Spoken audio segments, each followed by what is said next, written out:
3 ways to make your OMAD journey easier. Number 1, stop worrying about body fat percentage. This is something your body regulates. So as you lose weight, your body fat percentage will go down. You're not going to lose so much muscle. You're only going to lose very little muscle, and then you're going to lose mostly fat.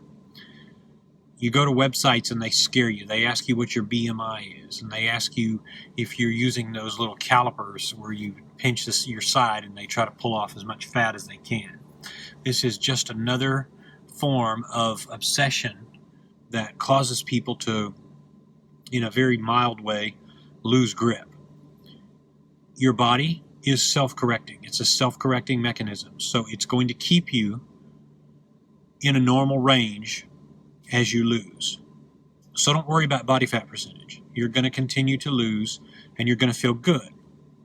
The way you know you feel good and that you're making progress is, of course, your pants are getting looser, you have more energy, you feel better all around, and you're wearing smaller clothes, you're tightening your belt, you're feeling all around better. So it's an all around experience.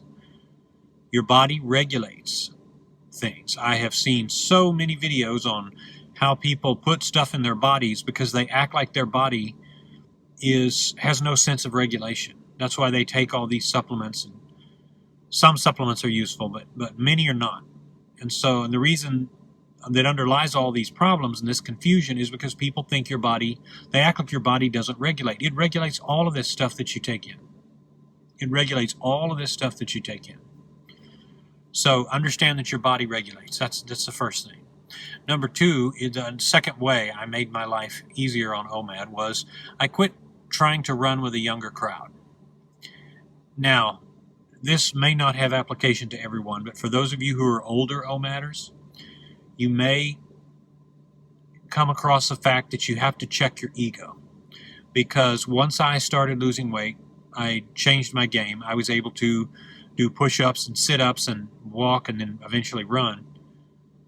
It started to become an addictive pattern where I was spiraling down into, now I need to be better, now I need to be better, now I need to be faster.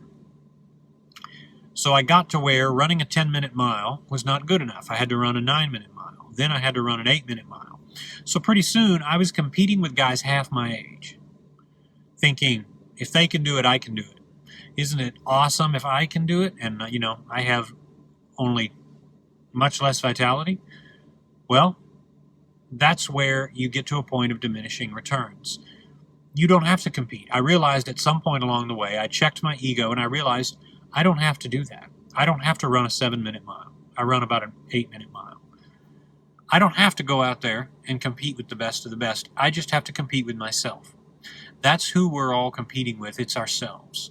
We're looking at ourselves and we're saying, what is my value?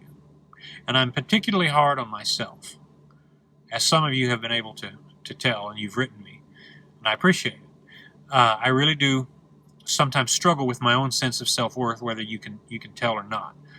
But we all do. You don't have to do anything. You don't have to conform. You don't have to march to the beat of a different drum. You only have to live the life that you live. And in connection with that, we're going to move to point number 3 because it's kind of the same. Number 3 is I put exercise in check and started living for me. So not only on point 2 did I check my ego and did I say, here's the sensible way to go. I don't need to be obsessed with this, but I realized that exercise is one of these drugs that people use to try to feel worth something. They say, well, are you exercising? You got to exercise every day. You got to build muscle every day. Your exercise should only be what is complementary to your life. So, for instance, if you're a police officer, a firefighter, a jailer, or you have a job that requires that you keep in shape and you plan to do your job for a long time, then obviously you should be working out very hard regularly. You should keep an element of mass on you. You don't want to be too thin because that helps you in terms of handling people. If you are a mover or you have some other physical requirement, then yes, you need to stay in a certain level of conditioning. However, if you are like most people and you have a desk job or something else, or consulting or doing something, then your needs are different. You might benefit with just walking. You might benefit with normal daily activity. It's good if a couple times a week you are physically active and you might do some strength training as much as you're able, but that's only in connection with what you can maintain. The fact is, most bodybuilders, all of the bodybuilders, these guys cannot maintain into their old age their mass. And of course, as we learned with Rich Piana recently, these guys die. I mean, it's really sad, but these big guys who are packing big weight, they don't live long. They just don't. Your body is not meant to sustain that. So your exercise should only be a part of who, as you define yourself. If you're the type who carries yourself with confidence on a bigger frame, and you can see having muscle as part of that, then you should accent yourself that way. But you should not feel like you are somehow obligated to do that. So do those things. Understand that you can make yourself a lot easier by not having to march to the beat of someone else's drum, to care about what everybody else cares about. You only need to make progress for you. That's really what self-improvement is about. It's not about following someone else's idol. It's not about getting on the bandwagon of getting yourself sore all the time, tearing down your muscles so that you can build them up. And by the way, your muscles are only as strong and as able as they are to repair themselves from the damage you've caused. So if you're constantly bombarding your muscles and then you can't stay with your workout program, and then you have to wait and be sore and then do it again, and then all you're doing is oxidating your body. You're stressing it out.